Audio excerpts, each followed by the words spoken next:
vez que viene un paciente, esta ficha es la que tienen que completar. Y la clase va a ser toda así, digamos, yo les voy a ir hablando un poco de cosas de farmacología, pero más que nada esta clase prestan atención porque es lo que van a ver en el consultorio a partir de que empiecen a ir. Lo primero que le vamos a preguntar al paciente, que acá no está escrito, pero es el DNI, lo vamos a poner acá arriba, que es la manera que tenemos nosotros de identificar los pacientes. Y, ¿cómo? Bueno, después vamos a completar los datos. Cuando dice familiar responsable es porque muchas veces no son los pacientes quienes se acercan al consultorio, sino son los familiares. ¿Y por quién está derivado? Por lo menos el servicio, no importa el médico, porque no es que tienen un médico de cabecera. Fecha de primer consulta. Obviamente, antes de poder empezar a hacer esta ficha, el paciente tiene que tener una derivación. Hay muchos pacientes que se acercan a la puerta y les piden por favor que quieren que los atiendan, y no, tienen que venir siempre derivados de algún lugar y por eso se pone derivado de qué servicio. Bueno, después puede ser un paciente que vayamos a ver a la sala internado, que igual se le hace la ficha y ya lo dejamos adjuntado en un consultorio de dolor, o alguien que está viniendo por sus propios médicos a tocarnos la puerta, por sus propios medios a tocarnos la puerta. En comentarios y en diagnóstico, esto es importante para saber, por ejemplo, yo voy hoy a consultorio de dolor y en 2 semanas va otra persona, entonces es muy importante saber qué tiene el paciente y cómo se le manifestó, o algo breve como para que la persona que esté atendiendo y no conoce al paciente se dé una idea de qué está tratando en ese momento. Entonces, diagnóstico es más o menos por lo que el médico lo manda.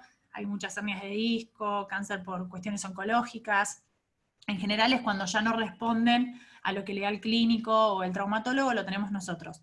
Hay un montón de abanico de posibilidades, pero para que sepan más o menos, lumbociatalgias hay un montón, y creo que fibromialgia también hay bastante, que eso tiene un componente más también, qué sé yo, psicológico, y muchas veces le falta esa pata del tratamiento, pero bueno, más o menos un comentario de cuándo arrancó, cómo es el dolor, si por ejemplo empezó en un lugar y se le empeoró en el último tiempo, lo que ustedes quieran, pero para que pensando en el que va a leer, que no conoce al paciente, se tiene que dar una idea. Evidencia de una lesión específica. Por ejemplo, acá Carlita me dice de evidencia de alguna lesión específica, por ejemplo, no es una hernia de disco, que es lo que se ve en los estudios. Si el paciente puede y trae, tienen que adjuntar una copia de un laboratorio para ver, por ejemplo, la función renal de lo que le están dando. Si tiene resonancias, por ahí el informe está bueno que se adjunte, sobre todo cuando mandan a hacer una peri, para saber a qué nivel hay que hacérsela. Bueno, todo lo que les resulte de importancia lo van a poner ahí. Respecto a antecedentes personales, obviamente para saber cómo vamos a medicar al paciente, eso es importante. Medicamentos actuales, por lo mismo, por las interacciones. ¿Dónde le duele? Si no aplica ninguno de estos, obviamente ahí no pueden circular una opción, ponen. ¿Desde cuándo empezó el dolor? Y esto donde dice asociación causal es porque, por ejemplo, a veces es de la nada, como la fibromialgia que aparece repentinamente y no tiene explicación, y por ahí es por una amputación, quizás es por luego de un procedimiento. Hay una paciente que va siempre que le hicieron una raqui y creo que fue con diclo y le quedó, bueno, esa aracnoiditis crónica, que obviamente lo causal fuimos nosotros, digamos, cuando le hicimos la raqui. ¿Cuánto le duele? Y esto es muy importante si en reposo o en actividad, es la escala que ya conocen. Y en la segunda hoja, esperen que vuelvo porque ahí está. En la segunda hoja lo que van a determinar, si no pueden, obviamente Néstor los va a ayudar o con quien estén, decir y definir qué tipo de dolor es. Y esto lo vamos a ver en un ratito, pero si es somático, visceral y neuropático nos cambia un montón, si es continuo lo mismo. Incidental o crisis. Las crisis obviamente es, por ahí el paciente tiene crisis solamente de dolor, como migrañas, por ejemplo. Hay un paciente que también es crónico, que tiene migrañas por consumo de cocaína, entonces esas son crisis, no es que está todo el día con migraña. En cambio, el incidental, acá les puse la definición porque es lo que a mí más me costó entender, es un dolor transitorio o predecible en respuesta a un estímulo voluntario. El paciente quizás puede tener dolor continuo y de repente también asociarse a algo incidental, y hay que definir qué es lo que le causa el dolor para que el paciente trate de evitar eso. Puede ser el frío, hay pacientes que ante algún estímulo particular, bueno, tienen más dolor.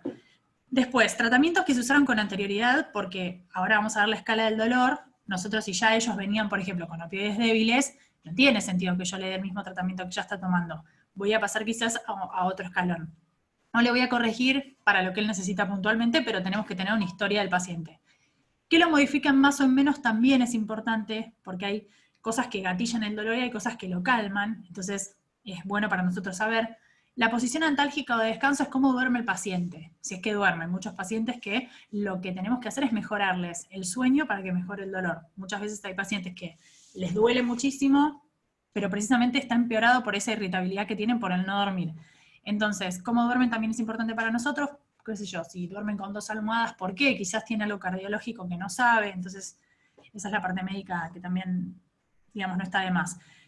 Síntomas asociados, muchas veces el dolor les produce vómitos, diarrea, boca seca, ansiedad, angustia, miedo. Bueno, cuando hay algunos componentes psicológicos, quizás asociar el tratamiento con un acompañamiento psicológico es quizás lo que resulte más efectivo.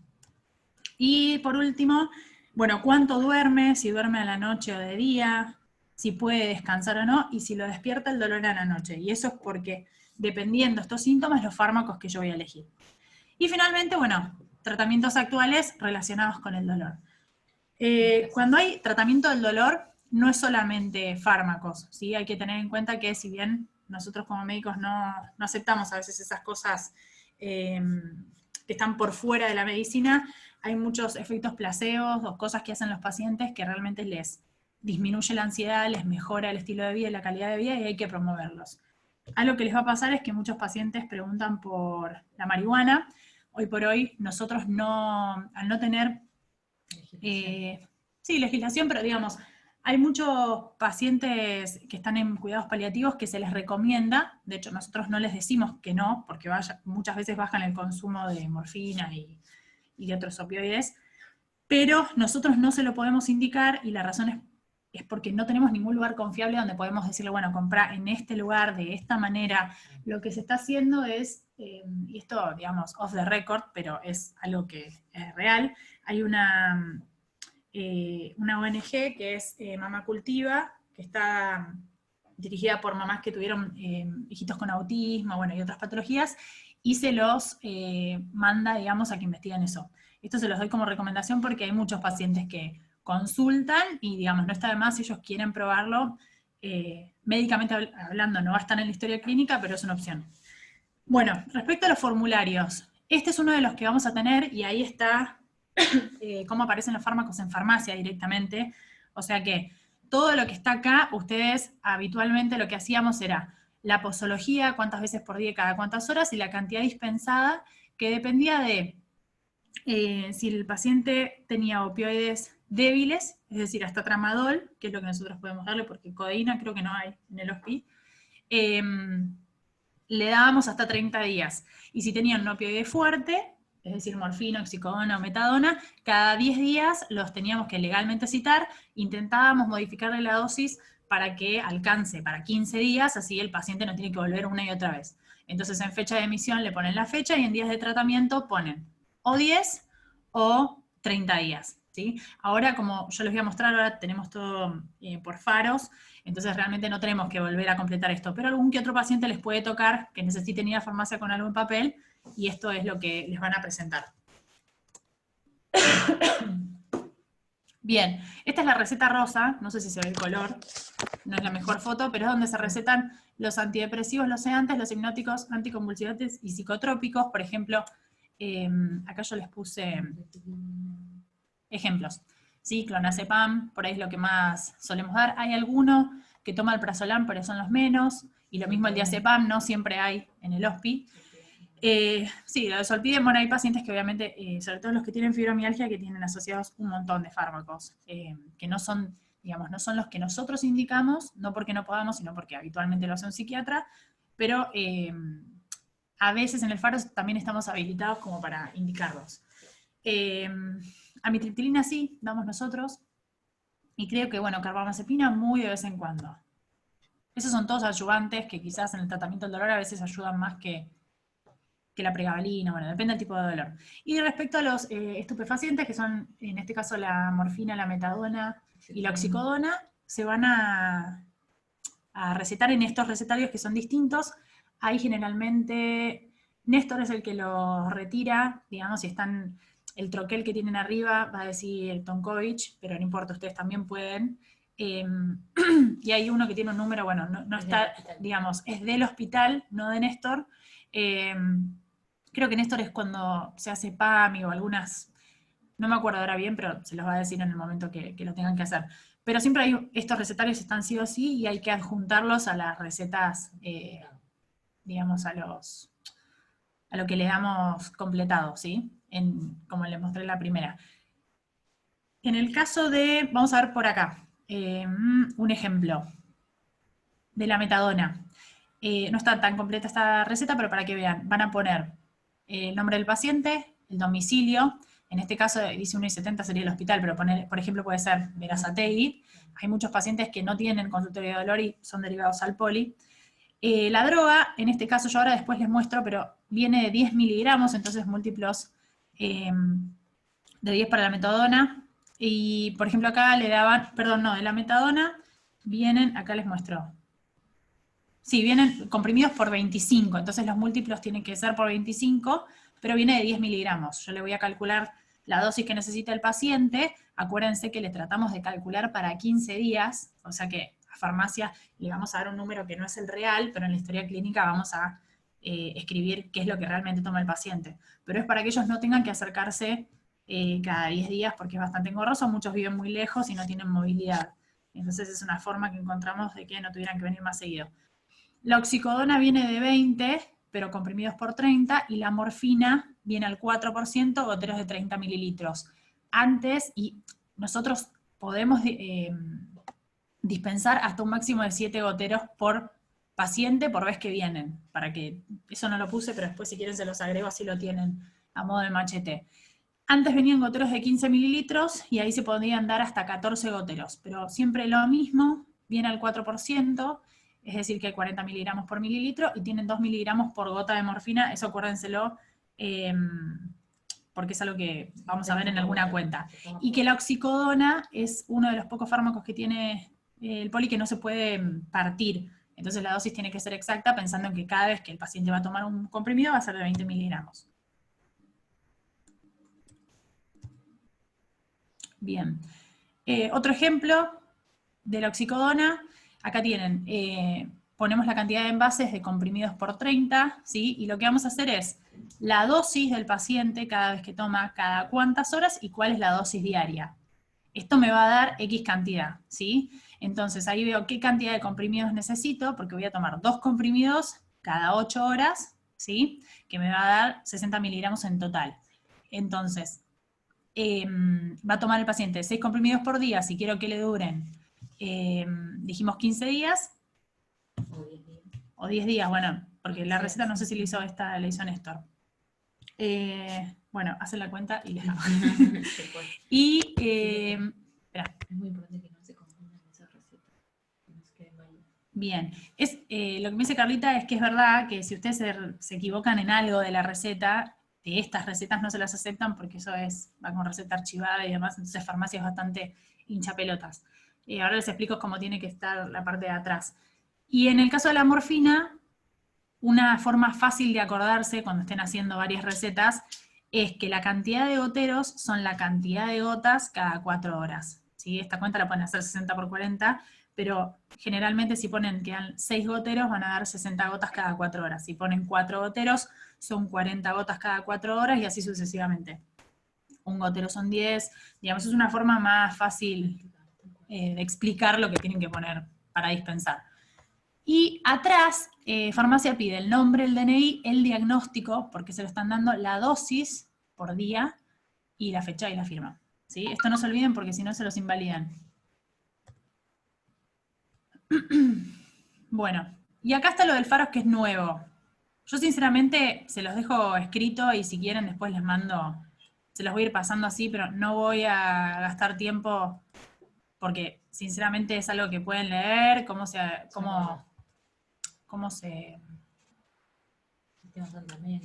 claro, cómo anda el sistema, digamos, ¿sí? El principio activo. Me parece que no tiene sentido alargar la clase y no No lo vamos a hacer. Esperen que se me colgó por mala.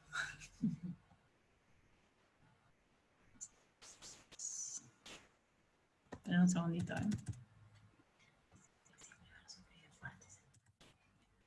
¿Hasta acá alguno tiene alguna duda? ¿Algo que me quiera preguntar?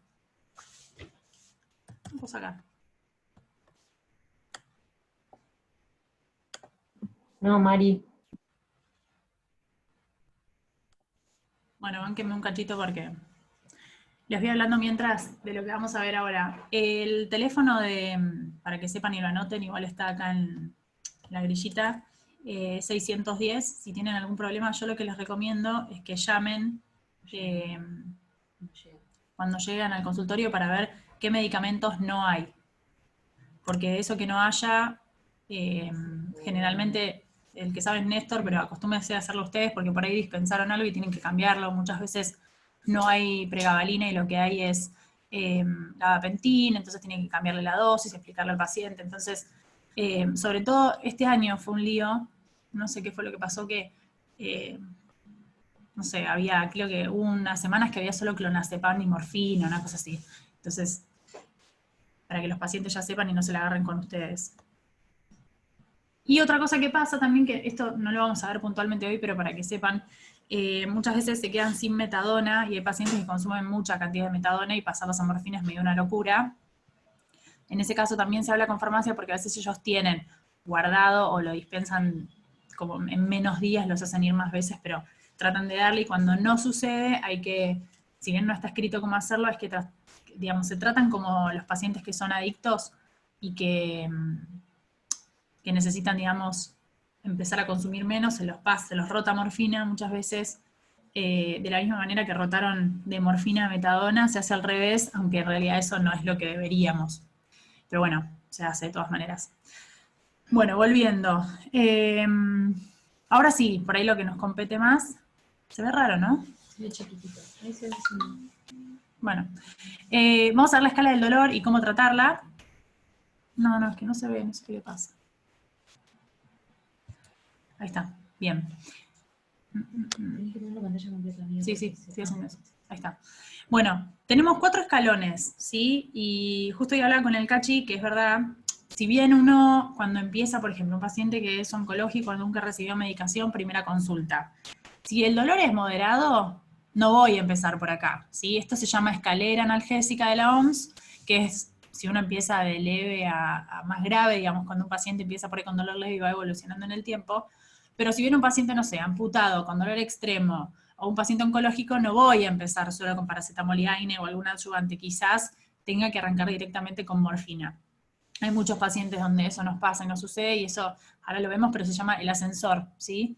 En vez de la escalera. Es como que uno no tiene que tener el concepto de que va a ir de a un escalón a la vez, sino que muchas veces puede empezar desde un escalón mucho más alto porque el paciente lo amerita, sobre todo porque la mayoría de la gente no sabe que existe dolor o especialistas en dolor, entonces son manejados de manera equivocada por médicos que por ahí hasta no manejan morfina, les da miedo, entonces no se la dan. Primer escalón, entonces, dolor leve, hasta 4. Le podemos dar paracetamol y AINES y algún adyuvante, que ahora los vamos a ver, dependiendo si tiene dolor neuropático u otro tipo de dolor. Los opioides menores, que en el caso de nosotros lo que tenemos más accesible es el tramadol, y se puede asociar todo lo anterior.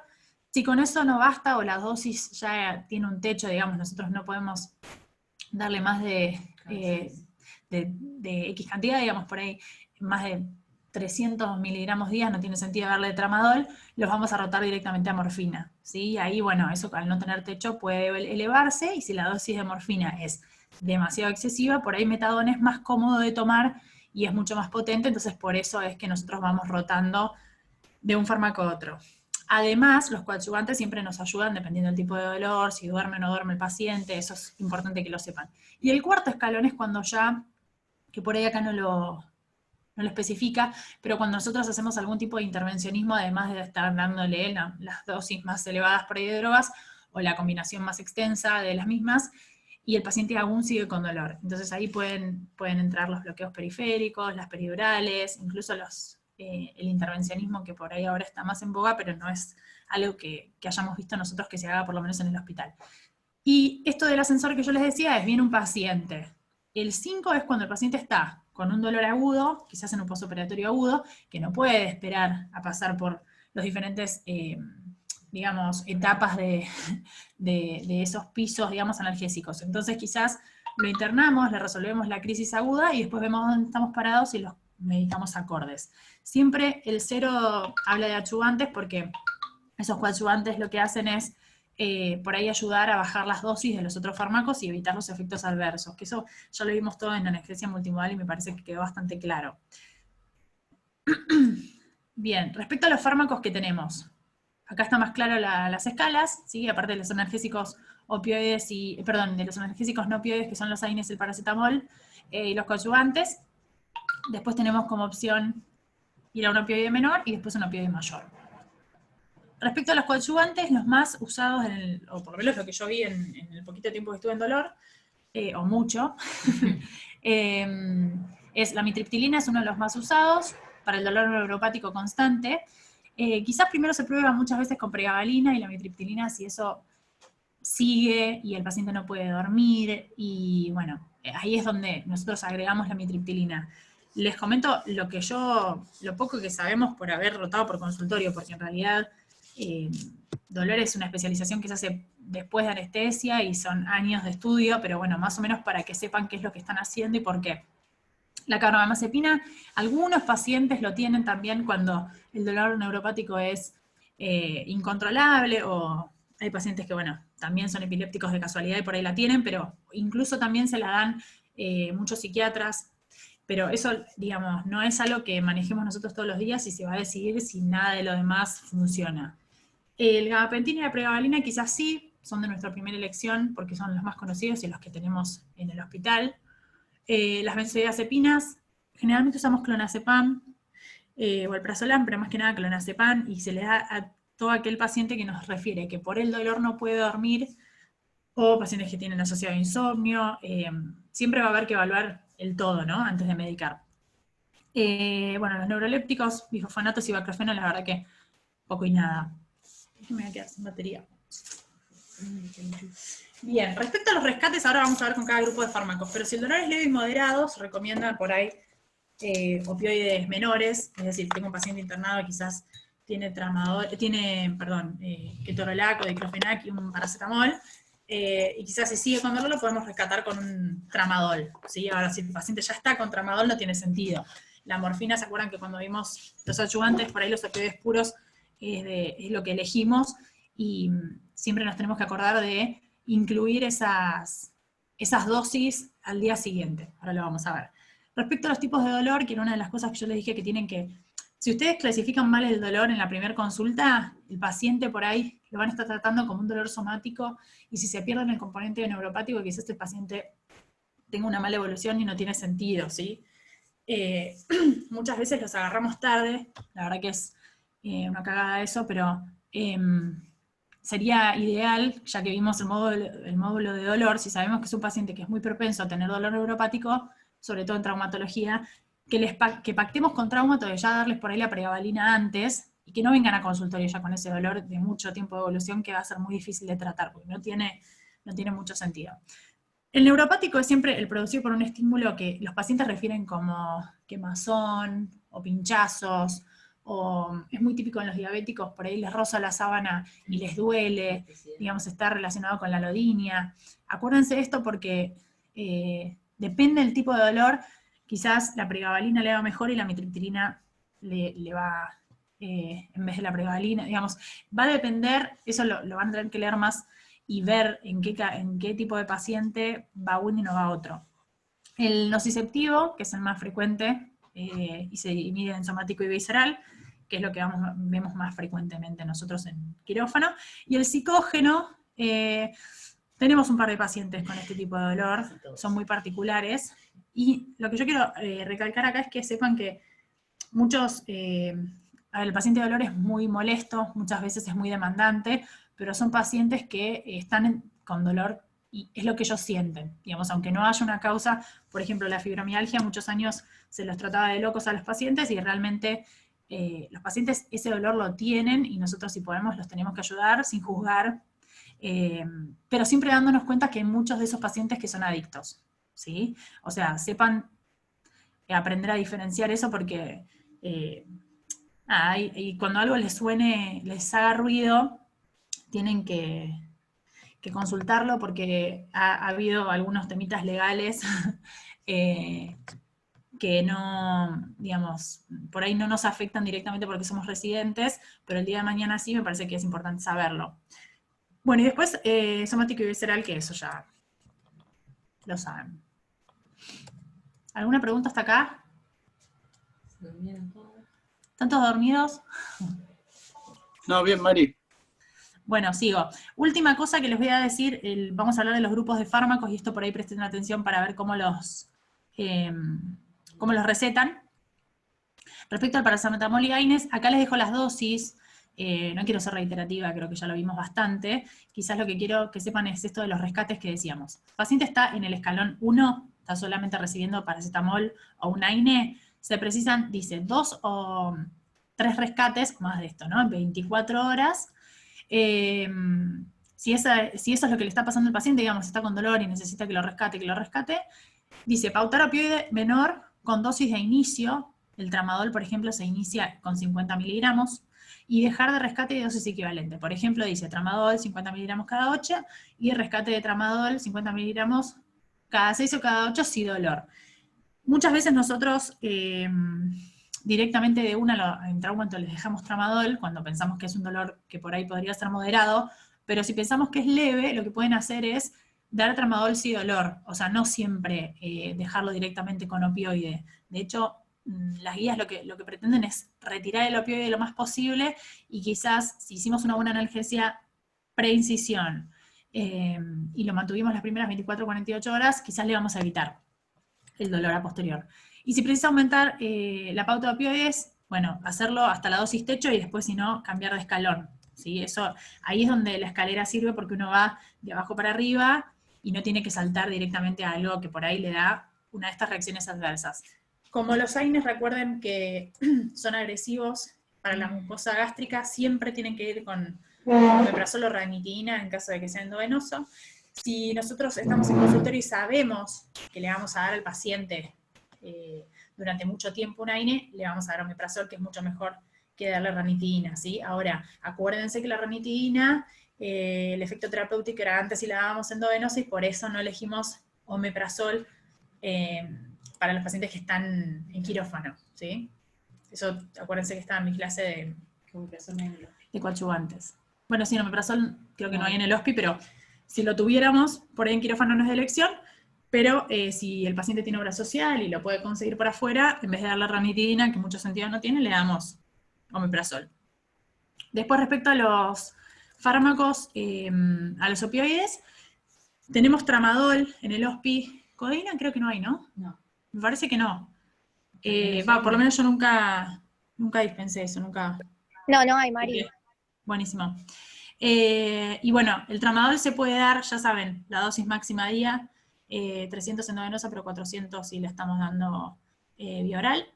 Y ojo siempre después con los pacientes renales, los ancianos y demás, en la clase de Carlita eso lo vamos a repasar.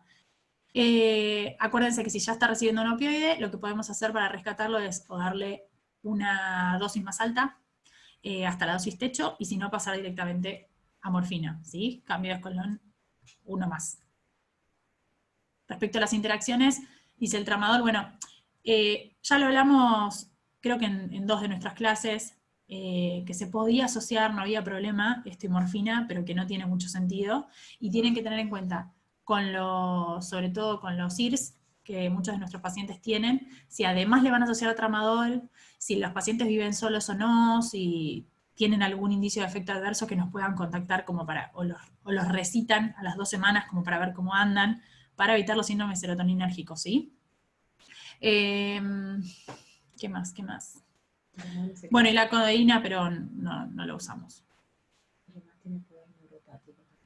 Sí, es verdad, el tramadol ya lo hablamos, que tiene por ahí de los opioides efecto más neuropático que el resto, comparado con la morfina, por ejemplo, pero bueno, muchas veces ya se vio que asociarlos en el intraoperatorio, por lo menos, no tiene mucho sentido porque no disminuye los efectos adversos. Y acá, esto por ahí es lo más difícil, lo de los opioides, cuando el paciente empieza a tomar morfina, Yo acá les dejé mi machete. Lo que hago yo siempre que les escribo a los pacientes es hiper importante que se los den por escrito, porque muchos pacientes no entienden.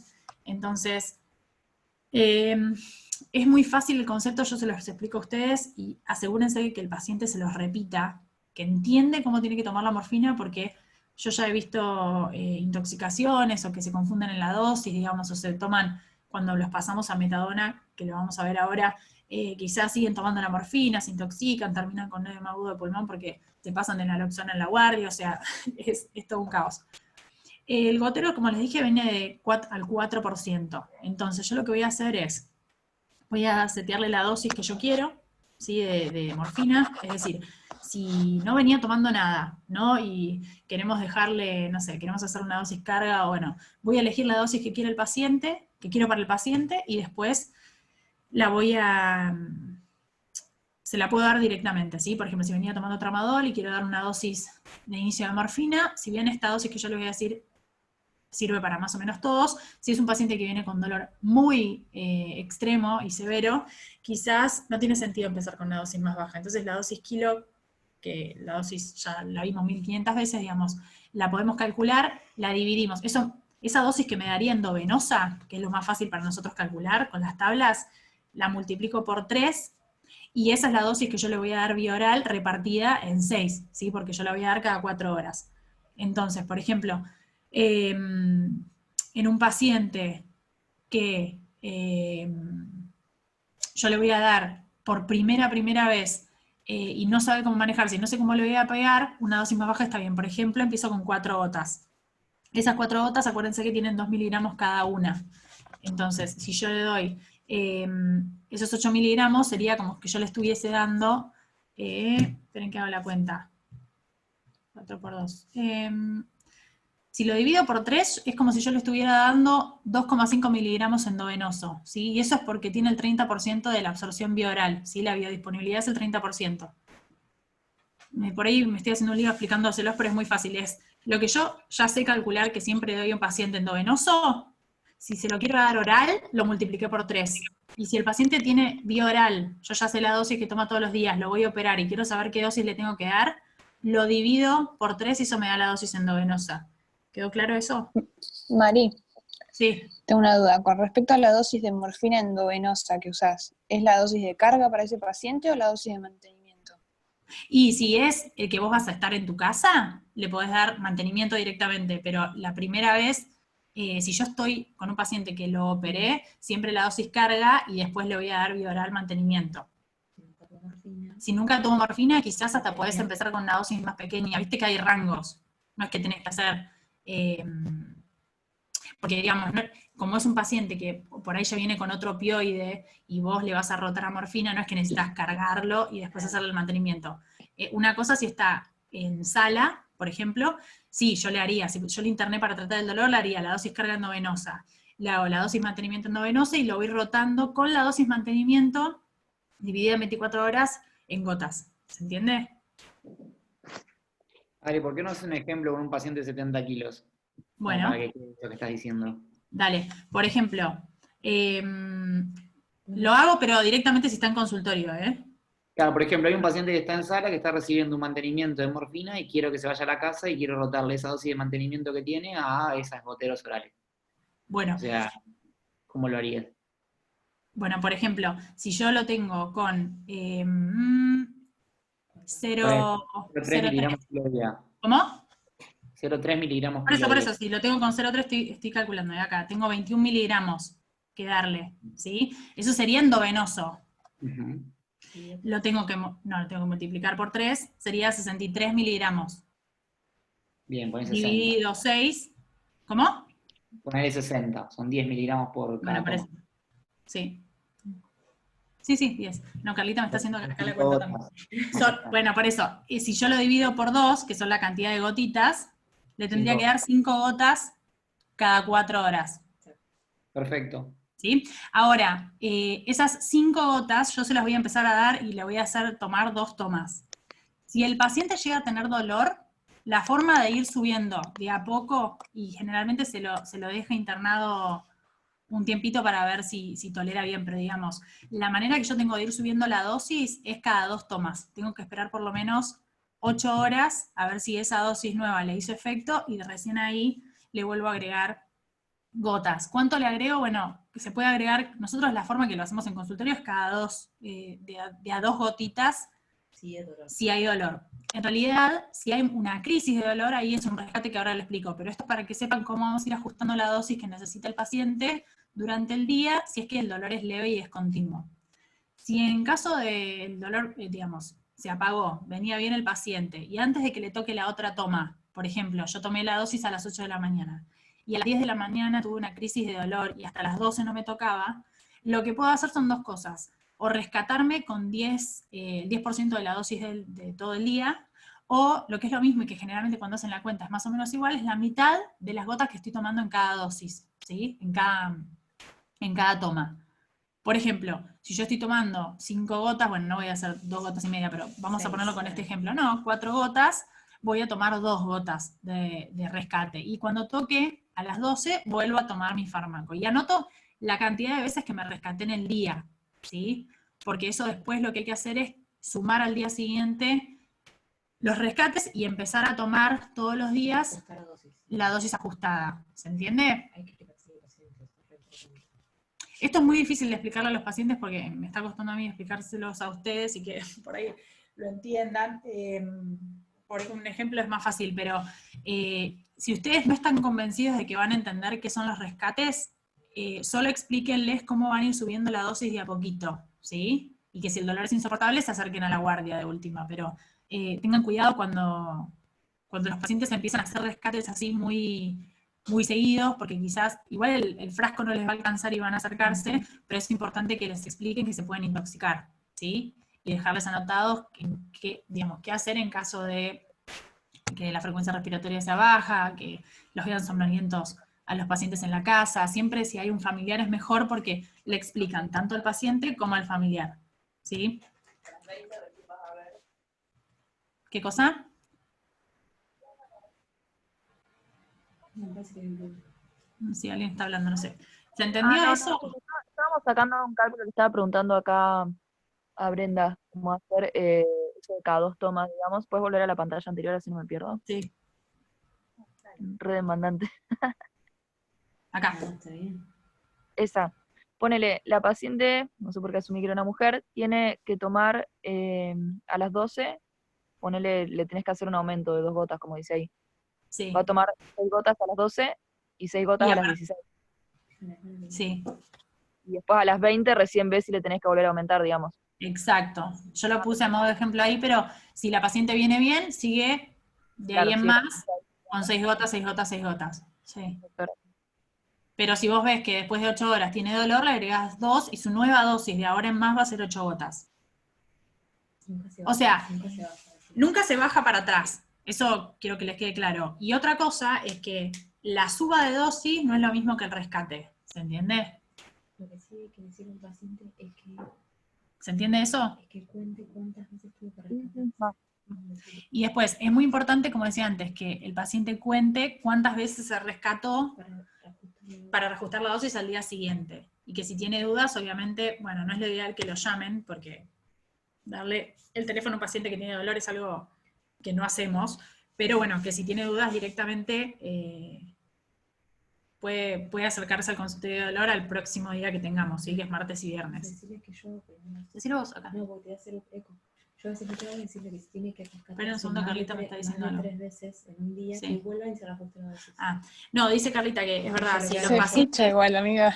Ah, bueno, si estás acá, boludo, madre. Bueno, Carla. perdón, yo decía eso, que si yo por lo menos lo que hago más práctico para que el paciente me entienda el tema de los rescates, es que le explico cómo lo tiene que hacer en caso de que tenga dolor y que él, digamos, se fije y si tiene que rescatarse más de 3 veces en un día, que vuelva y que se reajusta la dosis, porque si no, la verdad que a los pacientes les cuesta bastante entenderlo y siempre terminan haciendo cagadas, hablando mal y pronto. Eso quería decir.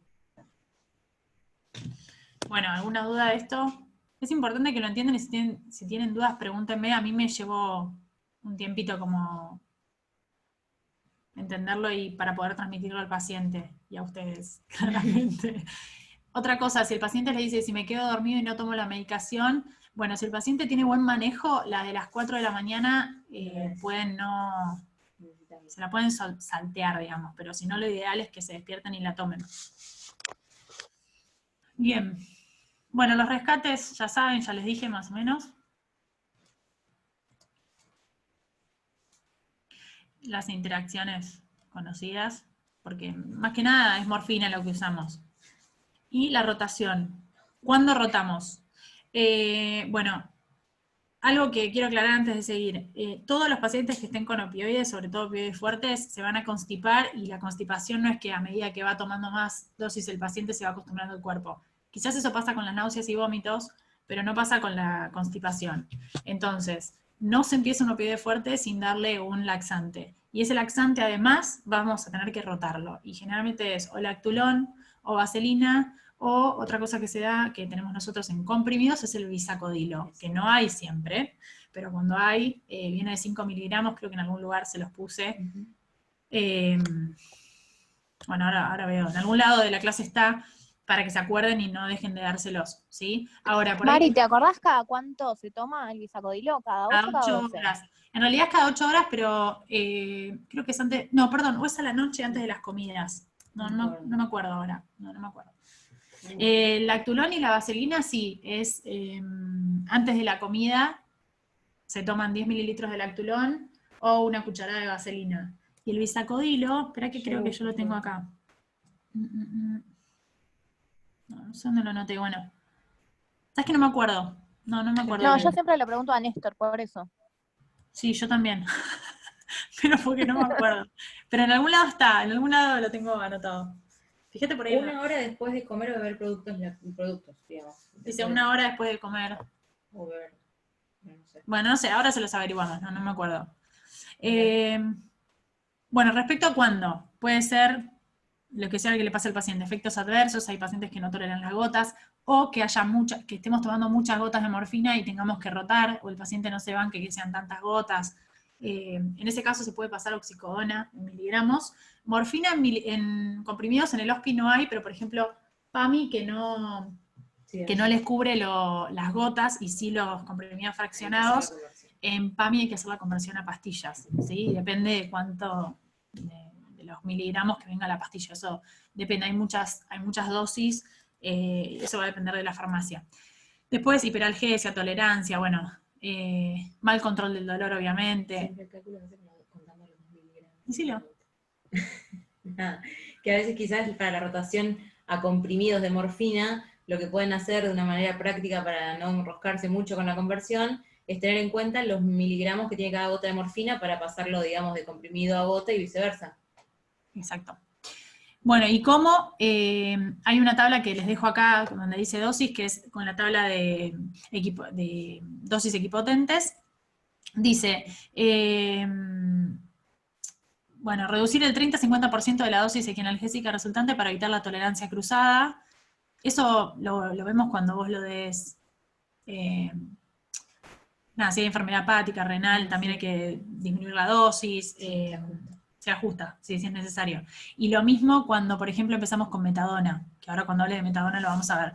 La dosis rescate del nuevo opioide es 1/6 de la dosis total, porque acuérdense que es más o menos el 10%, es lo mismo, porque se divide en 6 tomas, generalmente, por lo menos para la morfina, no así para... Siempre la dosis equipotente es comparada con la morfina, ¿sí? Y bueno, reevaluar al paciente con frecuencia, y según el opioide elegido, lo podemos cambiar a parches que nosotros no tenemos en el hospital. Porque muchas veces es mucho más cómodo para el paciente un parche de liberación prolongada, le calculamos la dosis y se lo damos, pero no hay para nosotros. Pero sí, a veces tenemos pacientes que por ahí tienen obra social, y si los consiguen, es bueno la opción, digamos. Bueno, acá tienen las dosis equipotentes de cada uno. Y por ahí lo más complejo, bueno, los efectos adversos ya lo saben, el que más me interesa que se queden, con el que se queden es este. Acá Brenda decía, mira, no está bien, 5 a 10 miligramos, pero no dice la frecuencia. ¿Por la noche? ¿Lo dice acá? Sí, yo tengo entendido que se la damos a la noche, A la pero no me noche, acuerdo y ahora. tragunte líquido y sin masticar, nada más. Bueno, náuseas y vómitos, delirios delirantes, depresión respiratoria, prurito y somnolencia, eso son cosas que yo también les doy por escrito a los familiares de los pacientes por si manifiestan algo que puedan ir a una guardia. Y la metadona, que quizás esto es lo más difícil de dolor, que por ahí no lo tenemos a mano, qué sé yo, las conversiones o la tabla de conversiones, acá les dejo una y después les hice un ejemplo como para que sepan.